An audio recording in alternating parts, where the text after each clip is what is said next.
Nah, kita masuk ke reservoir yang kedua nih.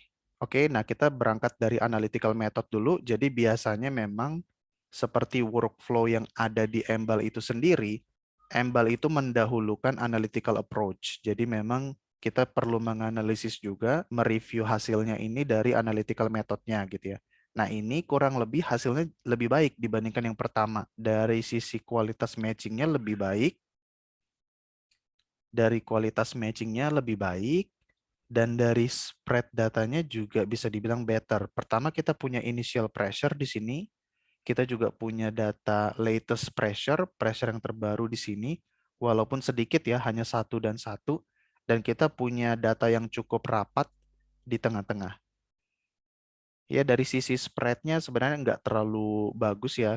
Karena kita kehilangan data di periode ini dan di periode ini. Tapi tidak apa-apa karena kita punya ujung dan ujung, initial dan latest, dan kita punya di tengah-tengah.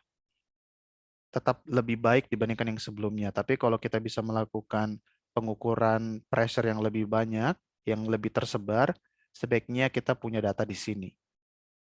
Oke, dan kalau kita kembali ke kualitas matchingnya di sini sudah cukup baik. Oke, di reservoir ini tidak ada aquifer juga, tapi penurunan pressure-nya bisa dibilang lebih landai dibandingkan yang pertama.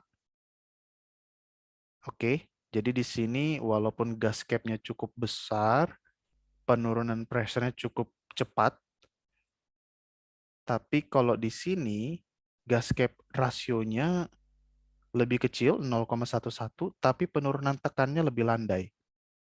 Nah, ini sedikit perlu kita investigasi lagi ya, kenapa seperti itu. Karena gas cap-nya kecil, tapi penurunan pressure-nya cukup bisa dibilang memang turun, tapi lebih landai dibandingkan kasus yang pertama.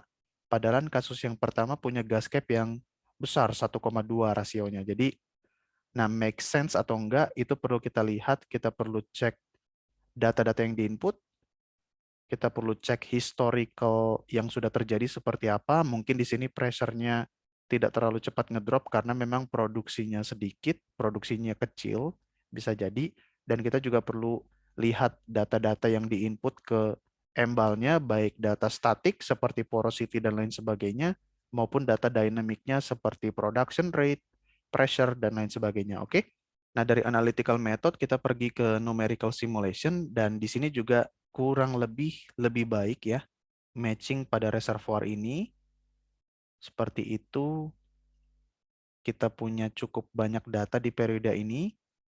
Nah, di sini kita juga perlu lihat ya axis-nya atau sumbunya. Kalau di sini sebenarnya sumbu vertikalnya adalah reservoir pressure, tapi sumbu horizontalnya adalah oil in place.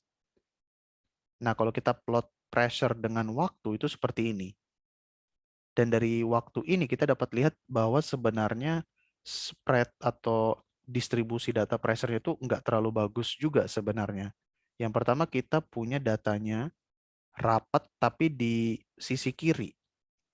Kita bisa dibilang sangat kekurangan data di sisi kanan. Di bagian tengah periodenya juga bisa dibilang datanya sepi. Oke, tapi tidak apa-apa, ya mungkin karena berbagai isu, operasional issue gitu ya, dan lain sebagainya. Nggak apa-apa, itu make sense banget. Itu biasa terjadi di beberapa lapangan, beberapa reservoir gitu ya. Jadi masih bisa kita understand, dan apalagi matchingnya juga kurang lebih bagus gitu ya. Jadi bisa kita accept lah, bisa acceptable lah hasil seperti ini gitu ya. Tapi kalau kita bisa melakukan improvement, maka sebaiknya data tekanan itu diambil lebih tersebar, distribusinya lebih baik gitu ya, dan juga data-datanya akurat.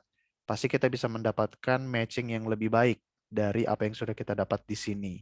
Oke, lanjut. Kita masuk ke drive mechanism index-nya dan dapat dilihat di sini.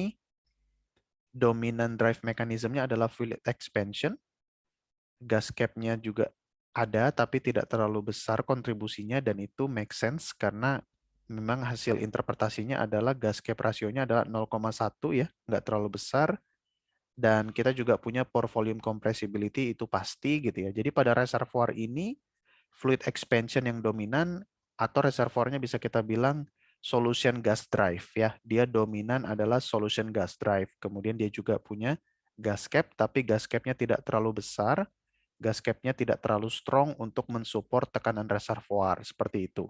That's why bisa kita bilang penurunan pressure-nya cukup cepat di sini ya. Penurunan pressure cukup cepat di sini, tapi pada akhirnya lumayan landai seperti itu. Nah, kita perlu tahu nih, data terbaru, data tekanan terakhir di sini kita perlu tahu apakah benar pressure-nya cukup landai di sini, atau mungkin pressure-nya ternyata jeblok, bisa ngedrop lebih jauh lagi di bawah 3000. Nah, kita kan nggak tahu, kita tidak punya data untuk membuktikan itu, jadi memang sebaiknya dilakukan pengambilan data yang terbaru as per kondisi saat ini, seperti itu. Nah, kita masuk ke kasus yang ketiga. Nah, ini seperti apa nih?